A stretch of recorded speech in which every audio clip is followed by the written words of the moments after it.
Hey, what's up, good people of YouTube, hockey heads, and NBA lovers? Come on in, the water's fine. I'm your buddy Choppadong. I'm here with NHL DFS Diary, of course, coach and contributor inside DFSArmy.com, where you'll find the link to become a VIP down there in the comments section, which, of course, I hope you become one. Use coupon code CHOP, CHOP, trigger that 20% off grandfather discount. Got that question a lot this weekend. Yes, the discount sticks with you. As long as you remain a member, your price never goes up. The 20% discount never falls off. But get in here quick. I think this is the last day or so of the Daytona promotion for 20% off. You use whichever one you want, that or my code CHOP, CHOP. Like and subscribe the channel down below. Ring the notification bell and get dropped every video that I do going forward, except for the VIP videos, which I occasionally sneak inside our coaching forums at dfsarmy.com to help teach our guys into becoming better and better NHL players. March sweeps, as you know, is running. You always search my timeline out on Twitter for that, and you can see a few people have already popped the one today. They're entering in for me to buy their membership into our VIP program in the month of March. This is not necessarily new members, it's existing members too. I will reimburse you. I do not care. I want the help in spreading the word, because the more we buy, or the more we spread the word, the more people we attract into the army. The more people we attract into the army, the more people's memberships I buy, and it's just going to feed off of itself all the way through probably the end of the year. So jump on in and help me out. I love it. Thank you. Let's dive into something I want to show you in NHL.com. Being a free source, it's a place that I go a lot for goals for and goals against type totals. I would set, going back about a, month and a half, well, I guess about a month, get 10 game sample sizes. And then I want to see who has scored a bunch of goals for and a bunch of goals against. I want to see who the hotter offenses are and who the more leaky defenses are, and see if any of them match up tonight. And one thing I can do is that, but the other thing I can do is use our research station at dfsarmy.com, and of course, look at the last 10 game average. The last 10 game average, and here's where the discrepancy is. If you look at the games played, you got some 11 and 10 game samples, some 9 game samples, whatever, and that's about right. But this is going off of total goals, not averages. So San Jose and Calgary, we know, are powerful offenses right now. And this 27 of Calgary, or the 22 of Calgary and the 27 of San Jose, San Jose is going to be way down here, middle of the pack, when they're really not. They're averaging almost 4 goals a game, and that's way up at the top. So it's a little bit misleading. And so really, no matter what system you use, what system you try, I would encourage you to kind of stick with it and don't just bob and weave and kind of jump from this to that system. Pick one you like, stick with it for a couple of weeks, then maybe reevaluate, adjust, maybe incorporate something new, and then continue building upon your process. Don't just follow, me one day, and then our other coach Flynn another day, Mdell another day, and then go, none of it's working. Because odds are, in those 3 or 4 days where you were jumping around, one of us had a good day and you could have been part of it. And if you jumped off the train, well, I can't help you there. I'm trying to tell you to stick it tight, stay to the same system, and then let the variance come up and down through you. That's the way you're going to beat this game long term, not by switching, all willy-nilly every which way the wind blows. That's not going to work for you. So find a process, stick with it, ride it for a week or two, and then start to slowly incorporate new things to it or remove things to it, kind of like a piece at a time. Don't go change all 4 tires at once. Just one at a time, in this type of DFS environment. It's going to help your game in the long run. You will slowly build a good process. It'll be very hard to get you out of that good process. So, but the one thing that I will do is I will use those last 10 averages. I really didn't use this sheet much today, so I'm going to go ahead and cut that off, but I wanted to show you why. In this little spreadsheet thing, I put together a little table. I may or may not use this, but it helps me show you what I look at. I'll use it. I may or may not show this all of the time in my videos. What it allows me to do is kind of sort the columns, okay? See, like I've got Tampa Bay versus Columbus, Ottawa versus Chicago, Vegas versus Colorado, et cetera, et cetera, et cetera. I took the last 10 game average off of our research station, which I'll show you in a minute, and incorporated it into this so I can look at them all at once, because it's nice to look at them and see what this team's doing and what that team's doing, but for me it's easier to have some form of a helicopter view over who's doing well as a whole or compared to all the other teams on the slate. And Chicago, bang, jumps right out. 4.6 goals, 4 in their last 10 games. By far the leader of the slate. San Jose would be second, then a couple of guys tied at 3.2, a couple at 3.1, and then some schlubs down below. What I'm going to try and do is match those up with the team that they're facing today and see if it's not a team that is also allowing a lot of goals. Because a team scoring a lot of goals that's rolling hot, facing a team that is allowing a lot of goals that's rolling cold is a great matchup, and it's easy to spot for anybody, whether you're brand new coming over from NBA or you've been here for a year playing NHL the whole time. And obviously Chicago's going to stand out. But here's how you read this chart. The away team's on top, the home team's on bottom. And so the away team scoring 3.2 goals per game going against the home team allowing 2.8. That's a mediocre matchup. Orange on orange. 3.2 into 1.8, not good. Doesn't mean Columbus can't erupt tonight. It means they're not likely to because Tampa's playing really good defense. The Tampa matchup is just mediocre. The Ottawa matchup is just mediocre. The Chicago matchup is pretty good, mostly because of Chicago's scoring right now, but it's not as if they're running into a stellar defense in Ottawa. There's a lot of 2.8s. Well, I guess 2.8 is one of the worst on this particular list, but it's not a 1.8. It's not a 2.0. It's okay. It's kind of around 3, which is about average, but this is way above average. So Chicago rolling into Ottawa tonight, above average offense going into an average defense is still a positive matchup. Okay?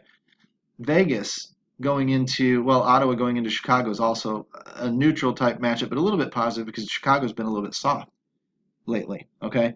With Vegas at 2.5 going into the 3.9 of Colorado, that's a plus for Vegas, but it's not like Vegas is doing a ton of scoring. It's a good matchup for them. It's whether or not they can do something with it. See, I would expect Chicago to do something with the Ottawa matchup before Vegas do something with the Colorado matchup, but I won't be surprised if at the end of the night, Vegas scored more goals than Chicago did. That's just the way hockey goes. But if we did this 100 times, we're going to probably see Chicago outscore Vegas most nights. Therefore, Chicago would be an offense we should be targeting based on matchup over Vegas. But Vegas should be turning our eye a little bit because of how soft the Colorado defense has been. Colorado at a 2, we need to see them turn around a little bit. They're starting to show signs that they are turning around. And so this could be a night where a GPP type of pick, they could blow up because Vegas is one of the softer defenses on the slate. But it's not probably a cash type scenario because there's still risk there in that Colorado hasn't been doing that well lately. Does that make sense? That's how you're going to evaluate cash versus GPP type stuff. Most of the stuff I talk about in hockey, there is no cash versus GPP line. There's just levels of risk. And really, that's probably true of all DFS. Cash used to be, don't make any mistakes, don't take any risk because you just don't need to beat this idiot, that lives down the street in his mama's apartment or something like that doesn't know what the hell he's doing. Well, these days, most people know a little bit of what they're doing. So that really brutal player is probably gone for the most part. And the guys that you're playing are somewhat competent, which means you're just going to have to take a little risk to beat them. Because if everybody plays safe and nobody makes any mistakes, nobody's going to beat anybody because nobody is shooting themselves in the foot. Nobody's Plaxicoing themselves these days. So you're going to have to assess the risk and take a little bit of it to get past a lot of those guys, which in a volatile sport like hockey leads to some real weird winning and losing streaks. So don't let that kind of stuff dishearten you too much. Just understand it's part of the game. It comes and goes with the territory of hockey, baseball, golf, these types of sports. They're just not very predictive sports. Over a long sample size they can be, but on any given night, it's not likely to pan out your direction most nights. You're just hoping that it comes together enough throughout the season that at the end of the season you've got something to show for it. Once you accept that, once you kind of give in and just kind of understand that that's the game becomes a lot less stressful for you to deal with. You don't expect yourself to win every night. You just kind of go, oh, well, that didn't work, and you roll right back at it tomorrow. So play way under your bankrolls. Understand that is going to happen with the ups and downs, and just kind of be ready for it. You'll enjoy the game more when you do. So Boston is a mediocre to good matchup, being we've got a kind of a green on green here, orange on green type of situation, or yellow on green as opposed to orange. And San Jose rolling into Boston's a bad matchup. This 2.0 is bad. Yes, San Jose can score some goals. Yes, at the end of a long road trip, Boston might be tired. You can run GPP narratives all you want. But if you're looking to take some of the risk out, you might just avoid San Jose and hope a lot of other people chase them and just hope that San Jose doesn't perform tonight. That would be one thing you could certainly do is fade the second highest GPP offense or the second highest goals for offense in the last 10 games on the slate. Washington is a decent matchup with a 3.0 into a 3.8 is better than the 2.5 into the 3.9. You see why, right? I mean, Washington's just scoring more than Vegas right now. So therefore, being that the defenses are about the same, the offenses are in a better spot here. The offensive players are in a better spot here in Washington. And this is mediocre, yellow on yellow, whatever. Hopefully this is kind of painting a picture, and you can see that the teams you want to target tonight are probably Chicago. Where did I write these down? Probably Chicago, probably Boston, probably Washington, and then maybe Vegas, maybe Colorado if you really want to bank on that talent on that top Colorado line because the defense is not that great. You could maybe talk me into some LA. You could maybe talk me into um, even some San Jose if I was wanting to play more of a GPP, but being that their ownership is going to be fairly high because they are a good offense, I think I might recommend more of a fade in that scenario, especially in GPPs. In cash games, you might have to take one or two because you'll see on the value sheet here that we go into in a minute, there's some names that are going to pop up for you. Maybe as one-offs, they make sense. So hopefully you understand where that chart came from and how and why, and that helps you understand. Maybe you draw something up yourself. That didn't take that long to draw up. Really, this morning, I hopefully will use more of it. But when we get to a 12, 14 game slate, it gets a little bit harder to process putting all these teams and averages in. It just takes time. So without further ado, what I want to do is show you the new research lineup matchup page inside DFSArmy.com. This is for VIPs. That's why you need to click the link down below. Use that code CHOP, C-H-O-P, because you're going to want to get your hands on this. I personally believe, and I've looked around a little bit, I personally believe this is the best hockey tool out there. Period. End of story. No competition.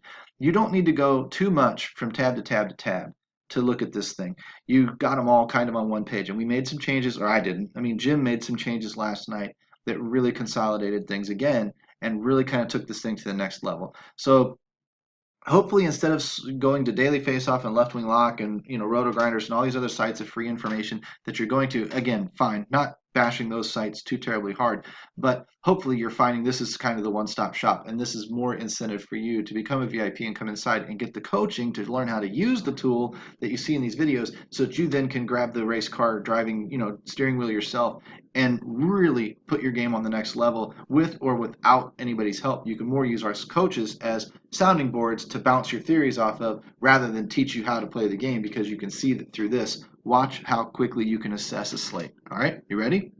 Here we go.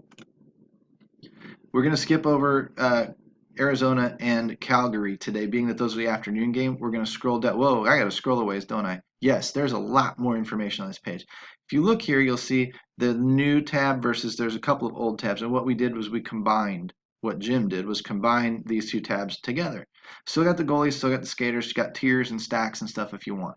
But now when we're looking at this particular page, all right, Tampa Bay, Columbus being the first game on that. You still got your Vegas information up here.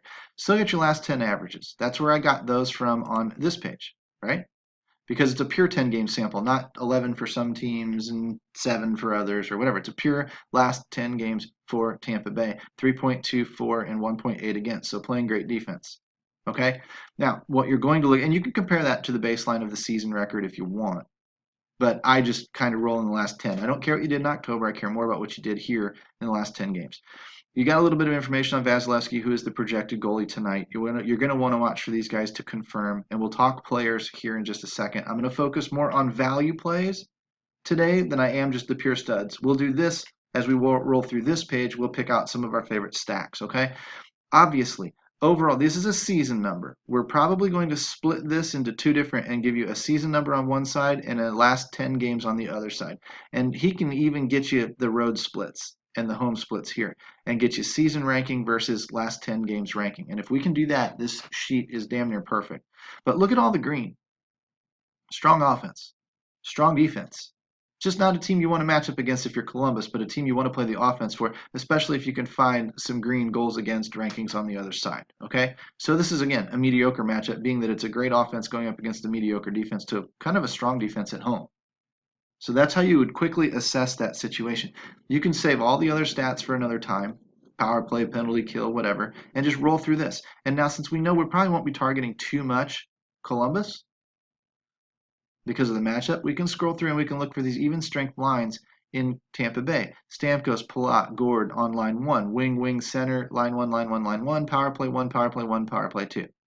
We can see their season goals against, goals, assists, shots on goal, blocks, whatever. If you like the metric that I created, shot on goal, block shots. I mean, I shouldn't say I created it like I'm freaking Einstein or anything, because it's really just adding shots on goal and block shots together. And why does it do that? Because they're giving you the same amount of fantasy points, whether it's a shot on goal or a blocked shot, like we talked about yesterday. Add those two together, you create a kind of a sliding scale of a player that can be really, really good in one area and not so good in the other area, but he helps you the same. Goals and assists are not nearly as predictive as shots on goals and blocked shots. So the shots on goal and the blocked shots can provide you a floor that you can kind of count on, and then the goals and assists may come with it. Obviously, a guy who shoots the puck a lot is going to score more goals and assists than a guy who relies on blocking shots, but generally speaking, if you're not getting a goal and not getting an assist, the guy who blocks a lot of shots is going to be a ton cheaper. And so he provides you a good defensive player floor for a cheaper price. Sometimes you can save $2,000. And if somebody, like the defender doesn't get a goal or an assist that night, then you've got the same thing and you were able to save that $2,000 and maybe go complete a big stack that does go off. That's kind of the point. That's kind of what I'm trying to show you. You can look at last 10 game numbers, last 5 game numbers. Green check marks are good, yellow is average, and red X's are bad. Okay, so what you're going to end up looking at here in the line totals is how worthy is this top line stack. Now, there's a couple of ways that I will stack, since we're going to get off on that tangent. For new guys that are maybe tuning in for the first time today, I will do a couple of different stacks. I will stack the total line one sometimes. I will stack the power play one, which would be this guy, and then either here, or here, or here, or one of these other 3 guys, right? And that'll stack the power play. 3 stack, 4 stack, your call. Little miniature 2 stack, fine as well. If you're leaning more towards safety and cash, what I'm going to do is I'm going to spread out. I don't want to be completely loaded on this top line and then have this line and this line do all the scoring. That's bad. For cash games, that's horrible. You're going to want to capture some of the goals and spread yourself out, make yourself a little bit invincible so that it does not matter where the goal comes from, you've likely got a piece of it. And then what I like to do is then overlap on either the top or the second power play unit with the guys that I'm spreading out. So I would take a Stamkos or a Palat because they're on the 1-1. And then I would pair them with a Point or a Kucherov because they're on the 2-1. See, if I get Braden Point and Palat together, right?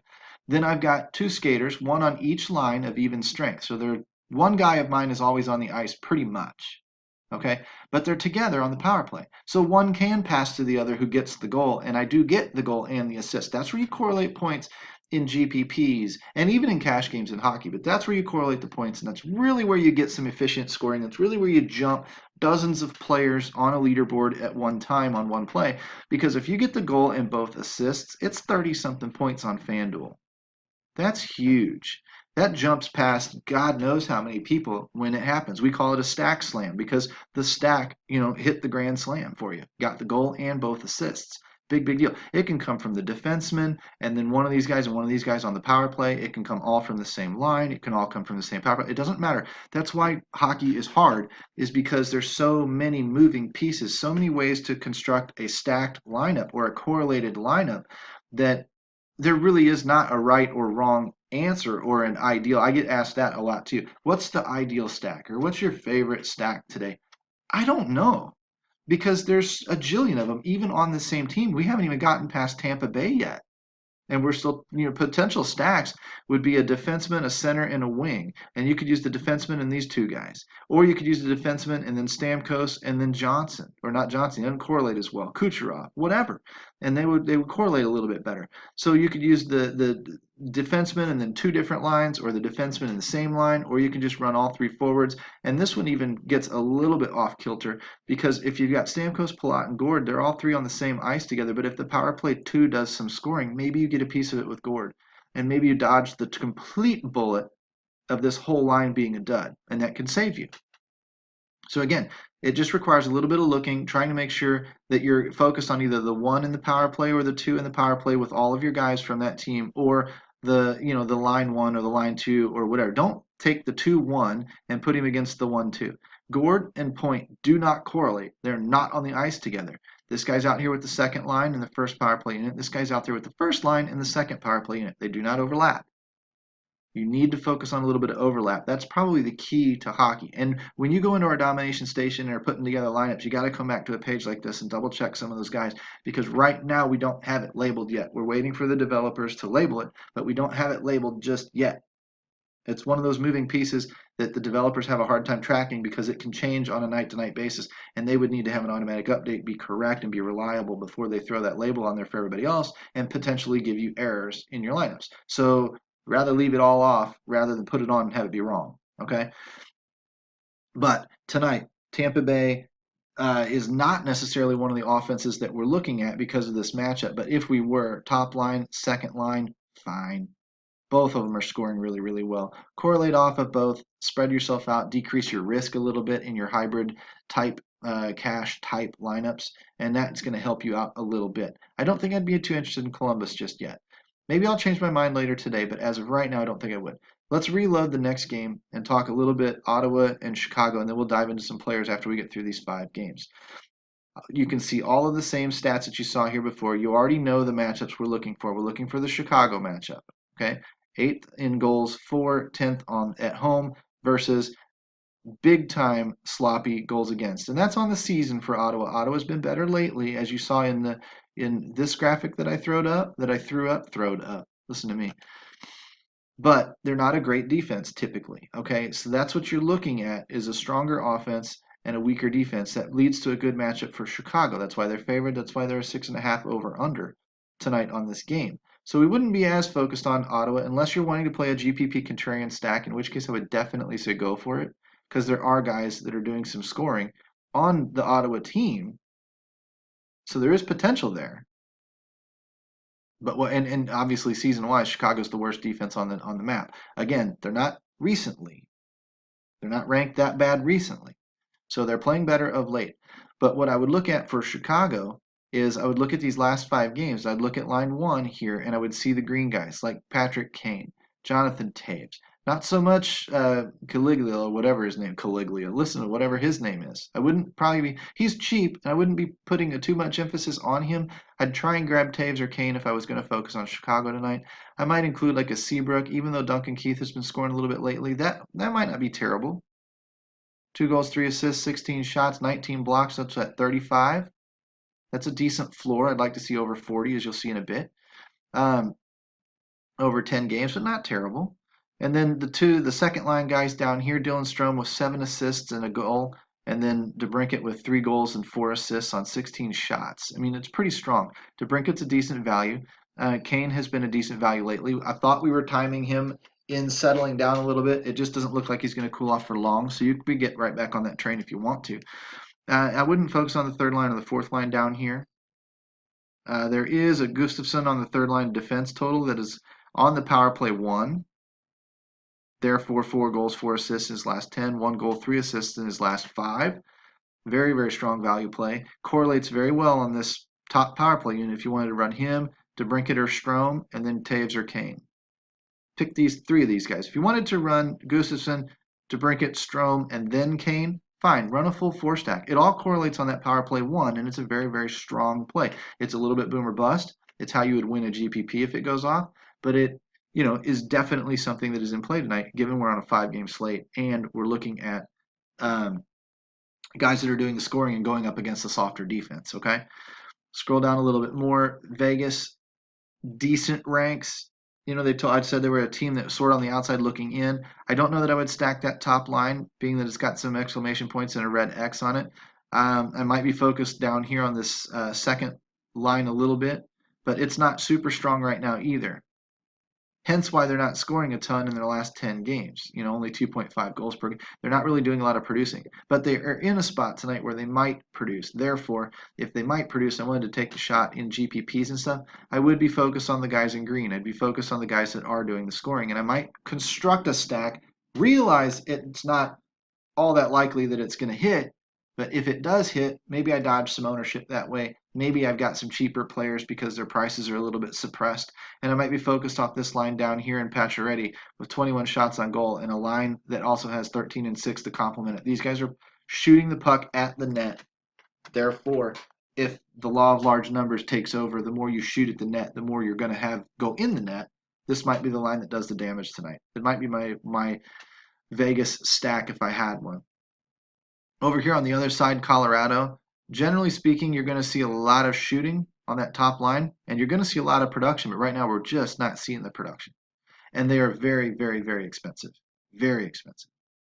So I might be kind of off of them outside of crazy tournament plays, or something along those lines, in which case I'd stack them up. I would double that effect by knowing that Colorado, this top line, Colorado 1, is incredibly popular night in and night out. And on a 5-game slate, their ownership might be up there, and they might make a bunch of sense to fade because of that. Now, can they burn me? Absolutely, they can burn me. When I fade them, they can absolutely go off for 3 or 4 goals on their own as a line and completely burn me.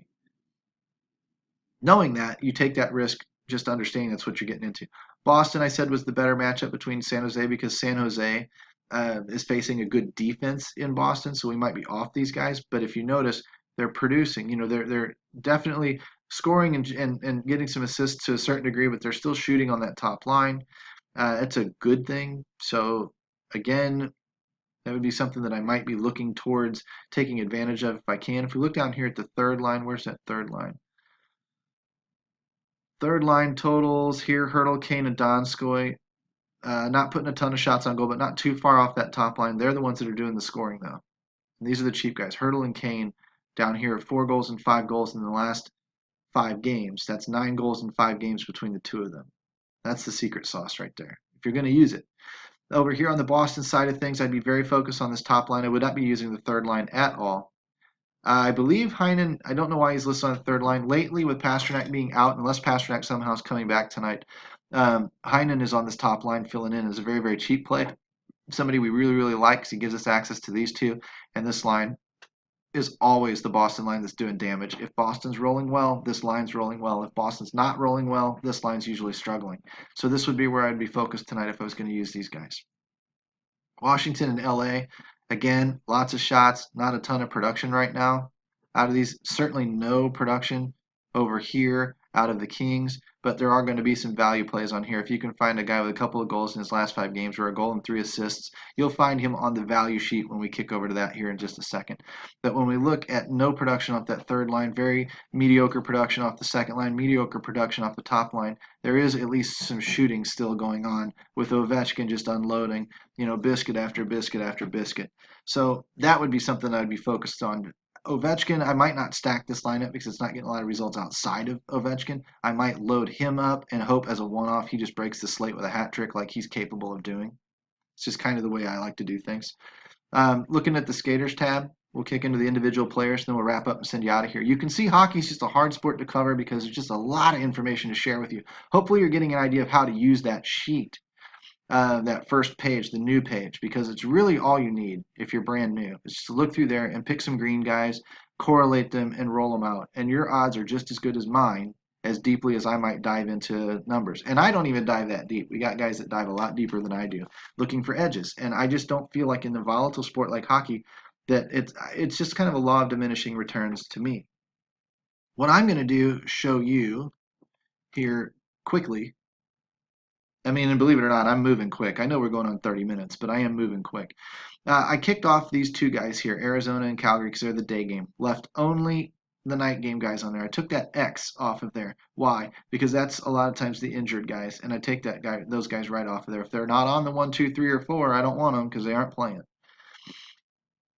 Scroll over here to the right. This is all you need to know about this sheet. Scroll over here to the right. Sort by fantasy game, FanDuel or DraftKings, whichever one you play, by average. I do by 5 games. You can do by 10 games. That's the blue section. You can do either one. It's fine. I like to look for guys that are running with bigger numbers here than here to let me know that at 41 points per game versus 28 points per game, Nikita Kucherov is running hotter than his average right now. If he's running hotter than his average, his price can't catch up to him. He's outrunning his current price. He is currently a value, and you hear me say this all the time. If I can create with the $60,000 cap, I can create a lineup with $80,000 worth of production in it on a night, I'm going to beat you.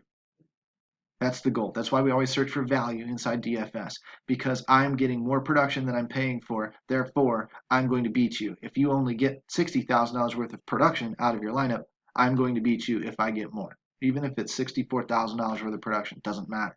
I'm going to beat you over the long term, and that's all I care about doing. It's all I'm focused on doing. I'm going to have my good nights and bad nights along the way, but I'm focused on producing value players. And so that's what we're going to find. I'm looking for who's running hot right now. And that's how I find it. Now, I will come over here and sort by this column in a minute when I do the defenders. But I'm going to come over here and I'm going to be looking for out-of-place salaries.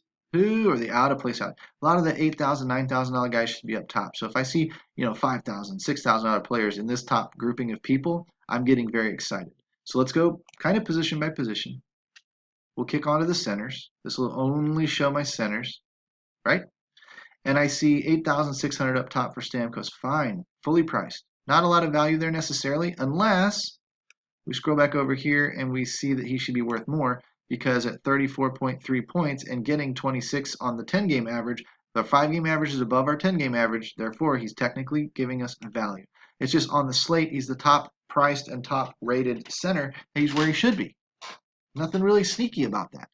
Braden Point, okay. 7,200, now we're getting somewhere because these top three are priced more, and this is the cheapest of the four, so Duquesne's in a good spot value-wise. 5,300 for Krejci's in an excellent spot. Fifth most producing center on the slate tonight, and he's, God, what would his price be? 20th? 20th or something like that? Hold on one second. Sorry about that. You probably heard the phone call. Had to take it. But anyway, where were we? Down here, the value of Krejci has been great. Like I said, probably 20th salary, 20th ranked salary. Again, Hurdle is a value play right now. Strome is a value play right now. These guys are decent. Hurdle is decent value. Yeah, I guess. Strome for sure. Now you're getting back down in here. I'd rather take the $5,700, $6,400, $5,300 guys than these $7,400 guys. Doesn't mean Kuznetsov's not great. Doesn't mean Taves isn't great. It just means that these other guys are producing a little bit better over the 5-game sample, and they're cheaper. So theoretically, they're bringing me more value. 6,100, provided the matchup is good. We were talking about Washington being an okay matchup, Chicago being a great one, San Jose not so much. So that's going to devalue the Hurdle play for me. I'm just pointing these out as potential value plays for you. If you want to stack San Jose, feel free. I'm just telling you I'm not on them tonight in particular. 4,300 for Adrian Campy. I told you, third line, second, he was scoring goals. We saw that on that first page. What was it? 1 goal, 3 assists, something like that. For 4,300 of his last 5 games, that's great. Roster him. 3,000 on DraftKings for sure. Roster him. Okay, now we start getting down here to the bottom list. Boone Jenner, Carl Soderberg, whatever. 3,800 and Cirelli. These guys are not terrible plays. They're cheap. They can work, but I'd rather go with the guys that I know are producing towards the top of the league and find my value up in there. So maybe these top 10 or 15 guys, I'm going to be looking for the really, really dramatically underpriced guys in that. And I'm going to be fading the higher priced guys. I get down here, 5,800 for Dubois. Should be up in here somewhere if I wanted to play him. Now, when I go to defense, again, I'm looking for the same thing, but I'm also looking for a shot on goal and block shot floor, like I told you about before. 4,300 Nate Schmidt's going to catch my eye every time and twice on Sunday. 5,100 and Thomas Chabot's great, Chabot, whatever. 5,400's okay. 3,700 Alec Martinez is great. I would play Alec Martinez over John Carlson because it would allow me $3,000 almost to go up and grab another stack, a better stack somewhere, and complete the forwards that have all of the upside. Alec Martinez and John Carlson typically are not going to have 2-goal upside. And as soon as I said that yesterday about Chris Letang, what did he do? He scored 2 goals. But just believe me, more times than not, your forwards and your wingers and your centers are going to have more goal-scoring upside by the very nature of the game than the defenseman. You see Ronaldo in soccer, he's got more hat-trick potential than the sweeper back there by the goalie, correct? Same thing in hockey. So I'm looking for this defensive value. McAvoy, value. Seabrook, possibly. 3,500 Cernak, maybe. 4,100 Ryan Murray. We're starting to get down here towards the edge again to where I don't need $4,000 guys here because I've got a couple up here. And what would I do? I would double check that because those guys are producing, scoring goals, getting assists, that's leading to fantasy points. I would instead sort by shots on goal and blocked shots. Look at this 75. This is going to blow your mind. This is why Brent Burns is so good. Erik Karlsson splits time with him, so when Erik Karlsson's not playing, Brent Burns is a beast. And has been before Carlson joined the team last year. He was somebody we rostered. If you could afford it, rostered him like crazy because it is a 20 shot on goal block shot floor above the nearest guy in John Carlson, and even more over the rest of the competition. 30 over the 5th ranked guy in Tyson Barrie. It's absolutely crazy. So when I scroll over here to the left and start looking for these guys, we know that shot on goal block shot guys are up at the top, and I see a $4,600 guy here like Seabrook. $3,500 in Cernak, I get excited about that because these are two value guys that don't need to necessarily produce in order to really, really get me some fantasy points, at least in my wings and my centers, and correlate my stacks. Because these guys will hold their own at defense, just like a Brent Burns who doesn't score a goal or an assist tonight. And it was $3,000, even $4,000 cheaper. That's a lot of savings. And that's why we typically tend to pay down for defense as opposed to pay up for defense. You can pay up to be contrarian because Brent Burns does have 2-goal upside and he can break the slate on any given night. John Carlson is another great offensive-minded defenseman, but he's costing you what a high-priced winger would cost you. And you need to take that into consideration. So that's another way I'll sort these guys out and go looking for my deeper value. Like Cernak tonight is a punt play and not a terrible one because if I scroll over, and without any production at all out of Cernak, you got 2 goals, which is great. No assists, 29 shots, 18 blocks for a total of 47. 47 at 1.6 points per on FanDuel is 60 some odd points over 10 games, is 6 points per game. Hard, predictive, consistent, 6 points per game. If I get a little lucky and he scores, where's Cernak? 12.8. If I get the 12.8 out of him tonight because he's put a couple of goals in lately and he puts another one in because he's on a little hot streak, all the better. There's no guarantee that Brent Burns is going to score, a goal and get an assist tonight. He's more likely to than Cernak, but there's no guarantee he's going to. So the concern with them, honestly, is the 75 shot on goal. But 75 shots on goal and block shot to 10 games is what, 7.5 at about 1.6 is about 10 or 11 points. So 10 or 11 points for him versus 6 or so out of Cernak. Let's go see what that means. 10 or 11 points is 1.2, 1.3x of this 7,600. Whereas for Cernak, 6 points is almost 2x, 1.8. That's what I would rather have. I'd rather have the 1.8x than the 1.2x. But bearing in mind, Brent Burns is more likely to get me the goal. I just don't know if it's $4,000 worth it, because it really costs me a forward or a winger. So that's another debate you get to have with yourself tonight on the slate. Let's round this out by wingers and send you loose. Thank you for paying attention if you've been here all 35 minutes. It's just, again, hockey's a lot to process. Scroll over here. Let's go back by this over here. Well, it looks like we are sorted by that. Good. Looks like we are sorted by that number. So great. 9,100 is exactly where it should be in Kucherov, up there at the top. If he was down in here, it'd suck. Like even Patrick Kane down here, I'd almost rather take the value out of Mark Stone and Evander Kane over Patrick Kane tonight, knowing Kane and Kucherov can absolutely break the slate wide open. So can Kane, Evander Kane, as opposed to Patrick Kane. 8,600, 6,800 value here in DeBrincat. Value here in DeBrusque. Value here in Josh Anderson. He's duplicated here. He's the Columbus one, just so you know. 5,100 is Anderson again. 5,600, Timo Meier. If you're going to play San Jose as a one-off, Timo Meier's not bad. I'd rather pay up for a Patrick Kane, maybe. Or maybe I wouldn't. Maybe I'm that scared of the matchup and I say, you know what, I'll just pay a cheap guy and get access to it in case they do go off. Very viable. 4,700 in LeBlanc, another San Jose guy. 4,200 in Brady Tkachuk. Ottawa, not a team we're targeting, but as a one-off, not terrible. 4,000 in Heinen. If Heinen is not on the 3, like I said, if he's on the 1 up there in Boston, good value. Down here, 3,600, JT Miller, not a terrible punt.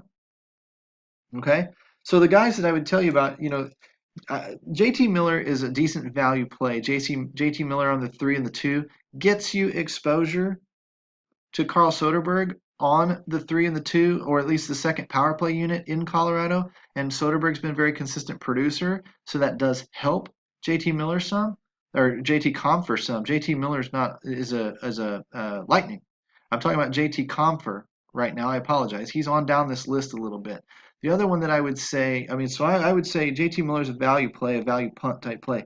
JT Compher is a sneaky potential play in a not so great matchup tonight that nobody will probably be on, or at least you'll get him at very low ownership, along with a Carl Soderberg stacked and correlated on that line for cheap. And you can probably get out and get somewhere. That's maybe how you get a Brent Burns or somebody if you want to target San Jose, which again, I don't like the San Jose matchup, but that would be how you would do that. You would use some deep value somewhere else to go in else, and pay up at defense where everybody else pays down, and then you end up getting a unique lineup yourself that has potential with Brent Burns on it to have a very, very good night, at the very least a high floor type of night. The other one that I would mention in Tampa Bay is Tyler Johnson. Tyler Johnson is down on that. I don't know if he's on top line, second line, where he really is. If I find him here really quick, second line, no power play exposure. But the guy, I thought I saw him get some power play exposure in the game Saturday night. And if he does, he's going to be out there with a Kucherov Stamkos type, and that's generally going to be a good thing for him. So I might try to find out if he did serve some power play ice time and see if they've got a lot of faith in him in Tampa Bay. They like him. He's a potential goal scorer. He's obviously streaky. He's going through a cold spell right now. But just like I'm on Jaden Schwartz in St. Louis, I'm going to probably start getting back on a little bit of a Tyler Johnson train, because even though he's not playing well right now, 4,500 is pretty darn cheap for what could be a $6,000 guy. And I don't mind taking a shot at savings like that when it's cheap, like 4,500, because if he only gets me 3.2 points or whatever, that doesn't exactly wipe me out, as long as I was able to correctly use that savings on other players, like a Brent Burns, like an Alex Ovechkin, like a Brad Marchand or something like that I might Patrick Kane that I might be targeting tonight. That's very, very expensive. I will use a player like this to trigger the opportunity to go get that guy and correlate that top line, and use a Tyler Johnson as more of a one-off type of situation. Or I might use him as extra exposure to a Stamkos or a Kucherov or something like that, whoever he's sharing a line with. And that way I can probably get a piece of the goals that are scored on those lines, and if I get lucky, get a goal myself.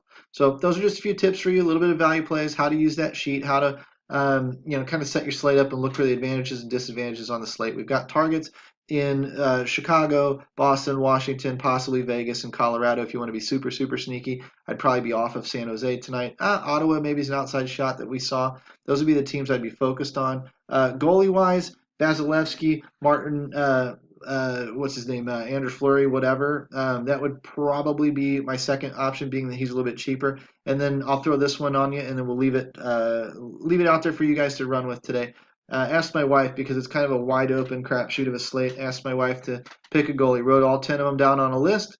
Said, which one do you like? And she said, that Jonathan Quick guy. I said, why? Why do you like Quick so much? He hadn't been playing that well lately. She goes, well, you got to be quick to be a goalie, so quick for quick. And you know how wives and girlfriends and stuff work when you just randomly hand them lineups? They kick your butt usually, and you pour all the hours and research into it and get completely demoralized by somebody who didn't pay much attention to it and just likes the fact that lightning never strikes twice, so they can't win two in a row. Some little theories like that end up panning out for them that night, and it's absolutely stellar to watch. And I hope my wife kicks my ass tonight, because I get more of a kick out of narratives like that than anything. And if she does, then I'll probably end up running some kind of a little tip at the end of the day, tell you who the wife picked, and then you guys can forego all 40 minutes of this video ahead of time and just listen for the wife pick at the very, very end, because we know it's probably the most solid pick in the entire video. Thanks for watching. Like and subscribe to the video. Obviously, coupon code CHOP, and you ring the little notification bell. Become a VIP today using the link in the comments section. Hope to have you guys inside asking questions. Hopefully you want to control these tools for yourself, because God's honest truth, you can sort, you can filter, you can do all sorts of crazy stuff with these tools and really narrow down your player pools very, very, very quickly with the efficient research that we provide at dfsarmy.com. Have a good Monday, everybody, and we will talk to you on Tuesday.